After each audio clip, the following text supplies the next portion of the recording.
não estejam em harmonia com os propósitos, com os objetivos da reunião, principalmente aquelas que nos desviam a concentração, nos tira a atenção e dificulta o que entendamos os textos reservados para essa noite.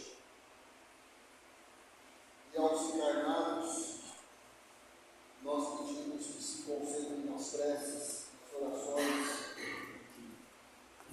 elevando o padrão vibratório para que possamos estabelecer uma conexão sólida com os nossos irmãos no plano espiritual e se predispõe mais uma vez a nos acompanhar nesses momentos dessa reunião. Pai nosso que estás no céu, santificado seja o vosso nome. Venha a nós o vosso reino, seja feita a vossa vontade, tanto na terra quanto no céu. O pão nosso de cada dia dai-nos hoje, Senhor. Perdoa, Pai, as nossas dívidas, as nossas ofensas, assim como nós perdoamos aos nossos devedores e aos nossos ofensores. E não nos deixeis cair em tentações, mas livra-nos de todo o mal, que assim seja. Antes de iniciarmos o estudo de hoje, eu quero avisar a todos que nós estamos sem água no nosso reservatório.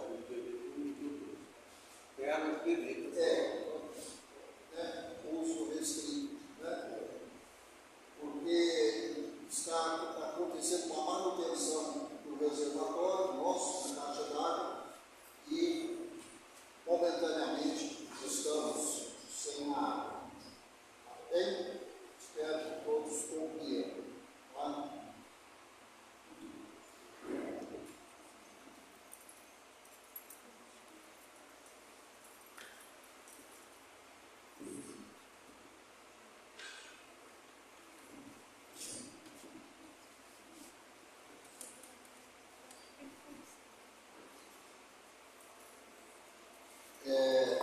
Inicialmente, então, o nosso estudo no Livro dos Espíritos, nós estamos na segunda parte, no capítulo 7, que trata da volta do Espírito à vida corporal, e hoje nós vamos concluir o estudo das faculdades morais e intelectuais do homem. A gente começou esse estudo a semana passada e hoje nós já vamos concluir. Lembrando que as faculdades intelectuais estão relacionadas à inteligência de cada um e as faculdades morais à evolução moral, ao caráter de cada um, aquilo que nós imprimimos na nossa alma e que carregaremos existência após existência. Pergunta 365. 365. Por que alguns homens muito inteligentes, o que indica acharem-se encarnados deles espíritos superiores, são ao mesmo tempo profundamente viciosos? Então, por que alguns homens muito inteligentes são, ao mesmo tempo, profundamente viciosos? E muitas vezes se deduz que nesses homens inteligentes estão ali encarnados espíritos superiores. Então vamos ver como os espíritos responderam a essa pergunta.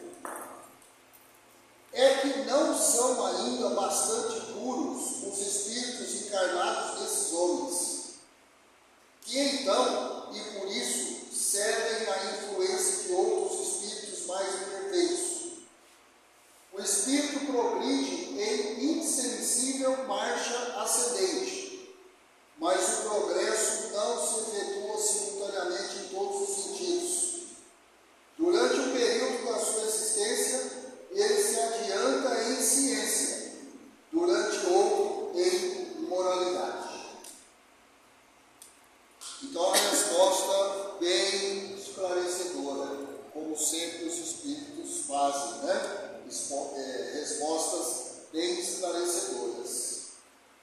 Primeiro, todos evoluímos. Isso é lei natural. Todos estamos em evolução. Cada um no ritmo. Cada um no ritmo. E como disse aqui, no caso desses espíritos, né, desses homens que são muito inteligentes, mas ainda carregam uma série de vícios, muito provavelmente se tratam de espíritos que já conquistaram uma certa evolução intelectual.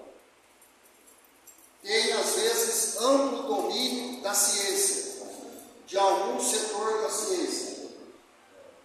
Mas por que ainda carrega os vícios? Alguns vícios. Porque moralmente ainda estão mais atrasados. Então, a evolução intelectual não caminha exatamente junto com a evolução moral. Por exemplo, os próprios espíritos, nas suas comunicações, nas suas mensagens, têm dito isso, nas diversas comunicações aí pelo mundo afora. Nas últimas décadas, a gente vem experimentando um desenvolvimento intelectual muito grande, científico. Para pensar, em poucos segundos você vai concluir isso. Cientificamente falando, olha a evolução das últimas décadas. Quanta coisa a gente tem visto, quantas ainda veremos, mas moralmente nós estamos devendo. Moralmente a humanidade ainda deve muito. Então, a citada evolução moral aqui ainda precisa de um impulso. A evolução intelectual vai que vai, a evolução científica. E está indo tão rápido que a gente tem dificuldade até para acompanhar. Mesmo os mais ligados, os mais antenados, como se costuma dizer, né? Aqueles que estão por dentro de todas as novidades, mesmo esses têm dificuldade de acompanhar tamanha a velocidade da evolução científica. Mas e a evolução moral? A crise moral na humanidade, ela é visível. Ela é visível, não tem como a gente negar que há uma crise moral em pleno andamento. Estamos devendo muito moralmente. Né? Olha as coisas que a gente tem aí visto no dia a dia. E às vezes muitos ainda falam assim, não, mas isso é normal. Isso acontece toda hora. Você ainda não acostumou com isso? Então, a crise moral é tão aguda que vem esse comentário. Você ainda não acostumou com isso? Não é verdade? Então, essa é a resposta dada pelos Espíritos aqui.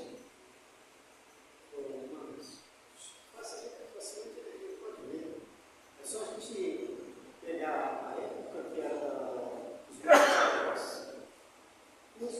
esse outro de hoje. Assim, os valores, a maioria dos valores foram deturpados. Se perder.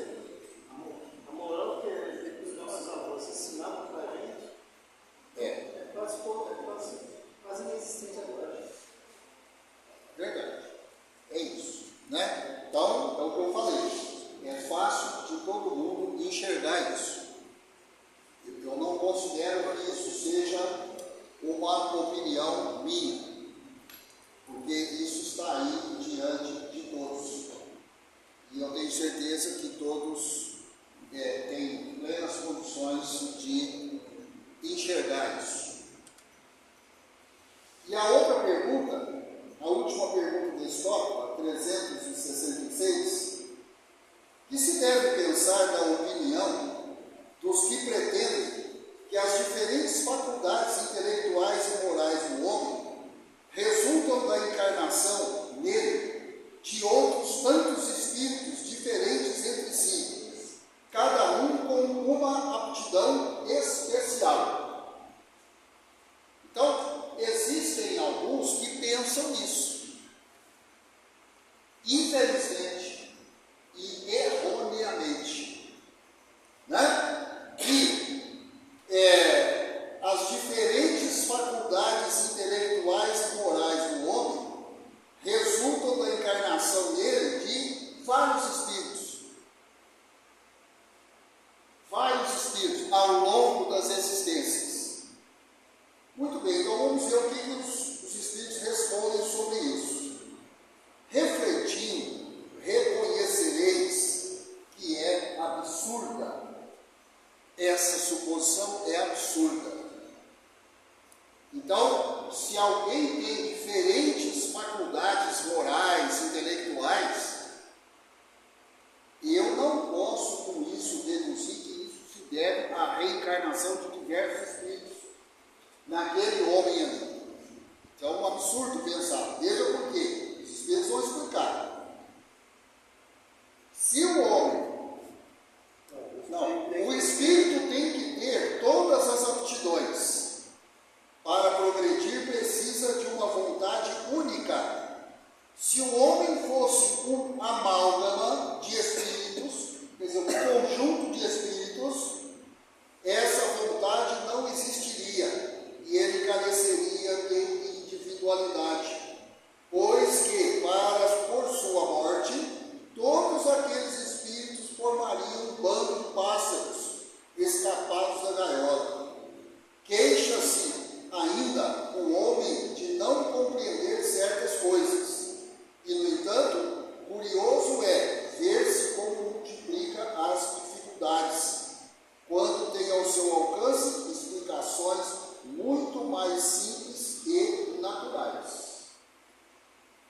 Então, os espíritos frisam aqui o seguinte: eu posso ter diversas aptidões intelectuais, morais, diversas, mas todas foram moldadas pelo meu espírito, pelas sucessivas reencarnações do meu espírito, e não de outros. Porque se fosse de outros, então aonde estaria a minha individualidade? Eu não seria eu seria um conjunto de vários.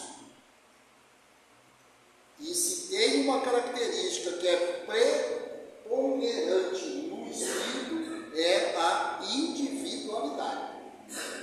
Cada espírito é um espírito, individualmente falando. Ele não é parte de outros espíritos. Ele é único. Só ele.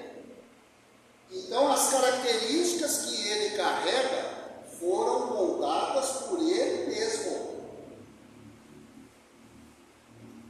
Jamais pense que teve outro espírito interferindo nisso. Não. Por isso que falou que é um absurdo pensar isso. Porque se isso fosse verdade, eu diria que ia desmoronar toda a doutrina espírita.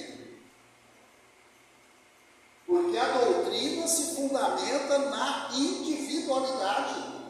Cada um é cada um. Individual, único. E não um aglomerado de outros. Ah, esse homem aqui ou essa mulher tem uma inteligência maior, tem um aspecto moral diferente. Ah, mas foi influência do espírito tal, influência do outro espírito. Não.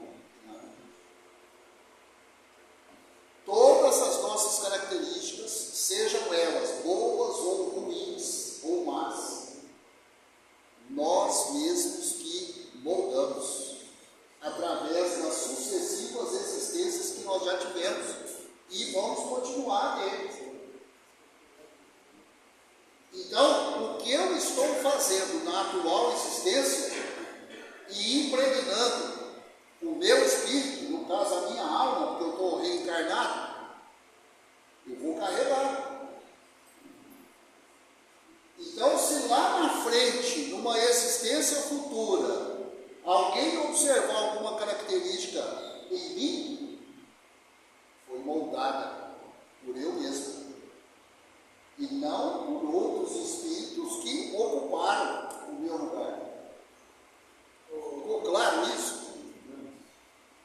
Como a gente poderia responder, então, aquelas pessoas são, como eu falei, são bipolares, multipolares. Como a gente poderia ver essa situação? Coincidentemente a essa pergunta que você fez, hoje eu estava vendo uma explicação do Divaldo sobre as pessoas que têm esses transtornos. Tá? São espíritos que vêm buscando evolução e tentando se adaptar às características desse mundo aqui. Aí ele mencionou os autistas e todos os outros transtornos. Então, indo de encontro à pergunta que você fez, hoje eu estava vendo esse pequeno vídeo com o Divaldo. Tá? Aos olhos da doutrina, como se explica isso? E é a pergunta que você fez. Estão em processo de adaptação. E reencarnação após reencarnação vão lapidar isso daí. E se adaptar às características desse mundo aqui, Terra. Certo? Continuando. Ainda neste caso, tomam o efeito pela causa. Fazem com relação à criatura humana o que, com relação a Deus, faziam os pagãos, que acreditavam em tantos deuses quantos eram os fenômenos do universo. Se bem que as pessoas sensatas, com eles coexistentes, apenas viam em tais fenômenos efeitos provindos de uma causa única, Deus. Então, aqui no final, foi feito um comparativo em relação à época que existiam muitos pagãos no mundo. Se a gente olhar aí as civilizações mais aí antigas, era comum elas cultuarem vários deuses. Então tinha o deus do fogo, o deus da chuva, o deus do mar. Tinha um deus para cada elemento da natureza. Muitos deuses, politeístas, se diz, muitos deuses. Mas mesmo naquela época, já existiam, isso que falou, coexistiam aqueles que já atribuíam a tudo a uma única causa. Um único Deus. Deus único. E de fato, nada acontece no planeta sem a permissão desse Deus único.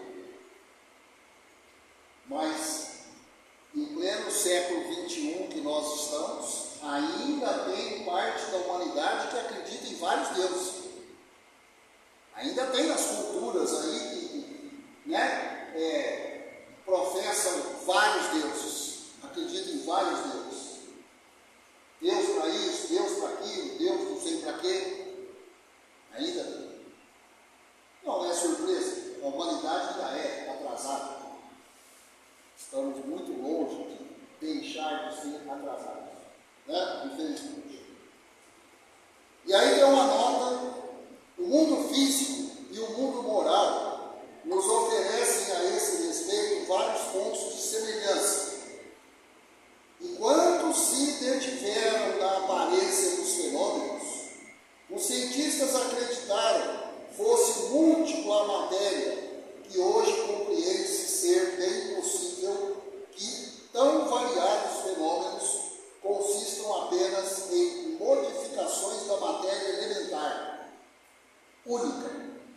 As diversas faculdades são manifestadas manifestações de uma mesma causa, que é a alma, ou do espírito encarnado, e não de muitas almas, exatamente como os diferentes sons do órgão, os quais procedem todos do ar, e não de tantas espécies de ar, quantos os sons. De semelhante sistema decorreria que, quando um homem perde ou adquire certas aptidões, certos pendores, isso significaria que outros tantos espíritos teriam vindo habitá-lo, ou teriam deixado, o que o tornaria um ser múltiplo, sem individualidade, e, consequentemente, sem responsabilidade. Acresce que o contradizem numerosíssimos exemplos de manifestações de espíritos, em que estes provam suas personalidades e identidade. Então, gente, aqui nessa nota vem um esclarecimento final. Todas as minhas características morais são responsabilidade única e exclusiva do meu espírito. Assim como todas as minhas características intelectuais são responsabilidade única do meu estudo, do meu aprendizado, da minha inteligência. E assim com cada um de vocês. Então, as minhas características morais não são influência de uma gama de espíritos. Porque se isso fosse verdade, eu não teria individualidade nenhuma. E eu também poderia não me sentir responsável por nada. Ah, não, esse lado meu aqui perverso é porque eu tenho influência de um espírito perverso. Esse lado meu aqui, orgulhoso, é porque eu tenho influência do espírito orgulhoso. Esse lado meu, avarento, é porque eu tenho influência de um outro espírito que é avarento. Tá, e onde que entra a minha responsabilidade? Porque aí qualquer coisa que acontecer, eu falo, não, é porque eu estou sofrendo influência do orgulhoso, do avarento, do perverso. Então, eu nunca sou culpado de nada. Não é assim. Nós sabemos que não é assim. Não precisa ser profundo conhecedor da doutrina espírita para entender que quem pensa desse jeito está muito equivocado. Então, todas as minhas características morais são responsabilidade minha. Do que eu já fiz em existências passadas e do que eu ando fazendo nessa. E do que eu vier a fazer nas próximas. Assim como as minhas características intelectuais dependem única e exclusivamente do meu esforço. Se eu não estudo, se eu não me informo, se eu não me preparo, se eu não tenho conhecimento nenhum de nada, sou um ignorante completo, a responsabilidade é totalmente minha. Ficou claro isso? Claro isso. Muito bem. Então, a gente encerrou esse tópico. Tá? Quem quiser ler mais sobre isso aí, pega lá o livro dos Espíritos, Faculdades Morais e Intelectuais do Homem. Porque muitas vezes nós atribuímos as nossas falhas a terceiros, sendo que as falhas são responsabilidade 100% nossa. É aquilo que eu falo sempre, É fácil fazer assim, e é muito complicado fazer assim. É sempre mais difícil fazer isso aqui. Fazer isso aqui é fácil. É isso. Bom, e o outro estudo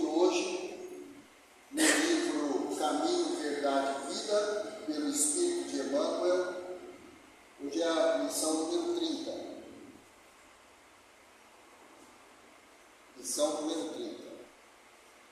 O mundo e o mal.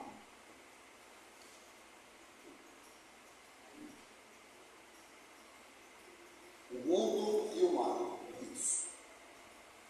Sempre tem um trechinho bíblico, né? E aí hoje nós temos as palavras de Jesus, o mestre maior, e elas estão lá no Evangelho de João. Não peço que os tires do mundo, mas que os livres do mal. Quem proferiu essa frase foi Jesus, e João colocou no seu Evangelho essas palavras de Jesus. Está lá no capítulo 17, versículo 15. Não peço que os tires do mundo, mas que os livres do mal. Nos centros religiosos, há sempre grande número de pessoas preocupadas com a ideia da morte. De fato. Eu não conheço todos os centros religiosos, lógico. Não conheço nem todas as casas espíritas, quanto mais todos os centros religiosos. Mas é quase que uma unanimidade. Em todos os lugares há preocupação com a ideia da morte. Nas casas espíritas, onde se procura aprender a doutrina espírita, tenta-se tirar esse medo. De fato, a morte é nada mais, nada menos do que uma transição. A morte não é fim de nada. Mas mesmo nas casas espíritas, há um temor em relação a esse evento. Mesmo nas casas espíritas, onde, teoricamente, era para não existir. Desde que se compreenda, de fato, o significado da morte. Muito bem. Muitos companheiros não creem na paz nem no amor, senão em planos diferentes da Terra. De fato, essa é outra ideia comum. Paz, amor, não, aqui nesse mundo não tem jeito. Aqui nesse planeta, do jeito que as coisas vão, paz e amor, impossível. Então é aquela ideia, não, paz, amor, eu vou ter mais em outro plano. Então, quando eu desencarnar, eu vou ter paz e amor. Cuidado, porque você pode chegar à conclusão que paz e amor existia era aqui, e não onde você acha que existe, em outro plano. É um problema da desinformação, você não sabe para onde você vai. Então, cuidado com o que você deseja. A maioria aguarda situações imaginárias e injustificáveis para quem nunca levou em linha de conta o esforço próprio. Aí, a mensagem do Emmanuel aqui, porque essa mensagem ela foi ditada por Emmanuel, e o Chico escreveu. Nos esquecemos das obras, mas pedimos o tempo inteiro amor, paz. Mas não fazemos por onde. É o que Emmanuel está falando aqui. Você fica aí nas suas orações pedindo paz, pedindo amor, pedindo compreensão, mas você está fazendo por onde? Porque não pode estar passando pela nossa cabeça que do nada nós vamos ter isso. A troco de nada. Amor, paz, fraternidade. O que é que nós fizemos para ter isso? Está cobrando aqui. Qual que é a sua obra? O que você anda fazendo? Hoje mesmo um colega falou assim, Márcio, sabe o que eu estava observando?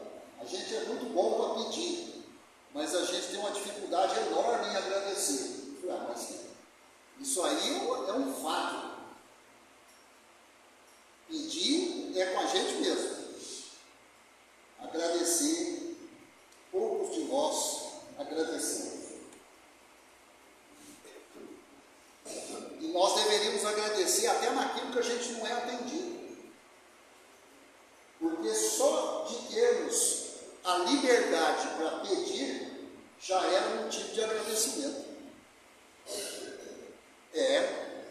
Só para ter a liberdade, porque você podia nem ter essa liberdade. Você podia ter aí sérios problemas mentais que não dá conta de sequer pedir alguma coisa. Então, se você pelo menos dá conta de pedir, se é atendido ou não os seus pedidos, isso é uma outra história, você já deveria agradecer. Mas nós não agradecemos. E muitas vezes nem quando alcançamos a graça pedida. A gente fica tão eufórico quando conquista alguma coisa, a gente esquece de agradecer. É o que o Emmanuel está lembrando aqui. Você está olhando o que você anda fazendo, para você ficar pedindo paz, amor. Por isso que a gente fica imaginando, não, amor, paz, é só em outro plano, é só quando eu desencarnar. Depende. Fez alguma coisa de útil aqui? Porque senão nem quando desencarnar você vai encontrar isso. Não é desanimar ninguém não, mas é a realidade. As comunicações dos espíritos estão aí para provar isso. Não sou eu que estou falando.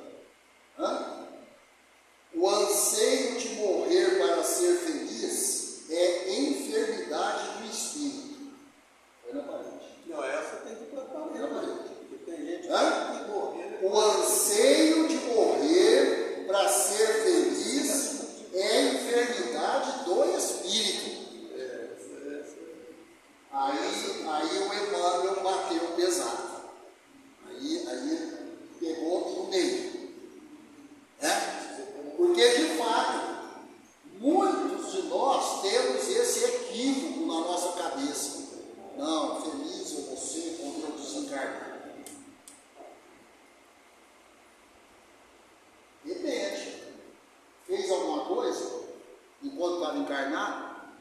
Tem crédito? Ou tem só débito? Se você tem só débito, por que passou na sua cabeça que você vai ser feliz? Da onde você tirou isso? Que pretensão é essa? É muito sério isso. Orando ao Pai pelos discípulos, Jesus rogou para que não fossem retirados do mundo, e sim libertos do mal. De fato, em diversas oportunidades, Jesus, orando para o Pai dele, para Deus, pedindo foi isso: livra os homens do mal. Ele nunca falou, leva os homens embora da terra. Por quê? Porque não necessariamente essa é a solução. Não é por aí. Porque senão bastava acontecer aí uma catástrofe planetária e pronto, levava a humanidade inteira embora, pronto, acabou o mal. O mal está impregnado na alma de cada um. Então, por isso que nas orações Jesus falou, livra os homens do mal. Não falou, leva eles embora da terra. É bem diferente. O mal, portanto, não é essencialmente do mundo, mas das criaturas que o habitam. O mal não é do mundo, mas das criaturas que o habitam. Nós. O mal está em nós. A terra em si sempre foi boa. De sua lama brotam lírios de delicado aroma. Sua natureza maternal é repositório de maravilhosos milagres que se repetem todos os dias.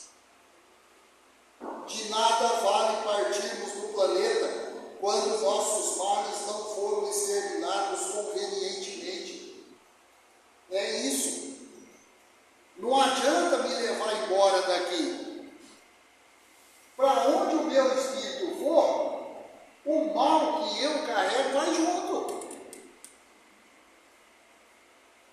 Não é difícil de entender isso. Então o mal não está no planeta. O mal está na alma de cada um.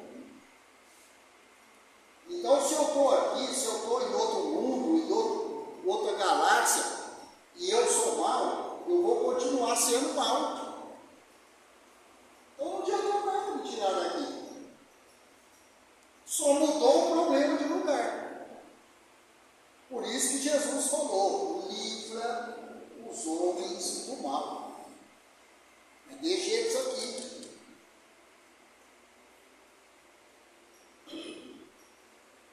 De nada vale partirmos do planeta quando nossos males não foram exterminados convenientemente. Em tais circunstâncias, assemelhamos-nos aos portadores humanos das chamadas moléstias incuráveis. Podemos trocar de residência, todavia a mudança é quase nada se as feridas nos acompanham. De fato, se eu estou enfermo, não adianta eu mudar de casa. Não adianta. Eu vou ser enfermo em outra casa, em outra cidade, em outro país. Eu tenho que curar a enfermidade. Não preciso mudar de lugar. Eu tenho que curar aquilo que está em mim. Aqui no caso a enfermidade. Faz-se preciso, pois, embelezar o mundo e aprimorá-lo, combatendo o mal que está em nós. Aí, receitinha simples para melhorar o planeta. Melhoremos cada um de nós. E não adianta um ficar brigando com o outro para ele melhorar. Não. Cada um que se melhore. Eu vou só me desgastar se eu tentar melhorar um de vocês. E se alguém também for tentar me melhorar, eu já vou avisando. Vai perder o tempo. Vai perder seu tempo. Vai indo, você vai até largar de mão. Fala, não, Márcio, não tem jeito não, caso perdido. Cada um que se melhore. Aí a gente volta lá no primeiro estudo. A individualidade de cada um. Somos seres individuais. E cada um sabe no que precisa melhorar. Não precisa ficar apontando o dedo para o outro, olhando, atravessado o outro. Não. Olha para você mesmo, para na frente do espelho e começa a se olhar. Você vai enxergar um monte de coisa que você precisa mudar. Não estou falando do corpo, não. O corpo também. Tá? Não estou falando do corpo, não. É porque eu quero que você olhe para a sua alma. Né? O corpo é isso aí mesmo. Cada dia ele tem um dia a menos de vida. Cada hora é uma hora a menos de vida. Isso é da natureza do corpo. E não tem como querer lutar contra isso aí. Tá? Agora, a alma não. A alma é eterna. Então não existe tempo para a alma. Então sempre é tempo de melhorar. Se não existe tempo, sempre é tempo de melhorar. Então essa é a mensagem do Emmanuel para a gente nessa lição e apoiado aí nessa prece que Jesus sempre fazia a Deus pedindo para livrar os homens do mal. E de fato, olha os grandes problemas do mundo hoje. Todos decorrem da maldade humana. Não decorrem das questões naturais. Decorrem da maldade humana. Todos. Sem exceção. Então, a prece de Jesus aqui é mais do que oportuna. Livra os homens do mal.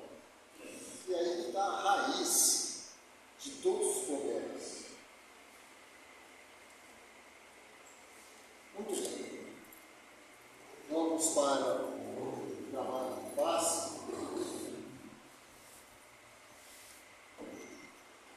Lembrando a importância das preces, né? Enquanto aguarda a sua vez de tomar o passe.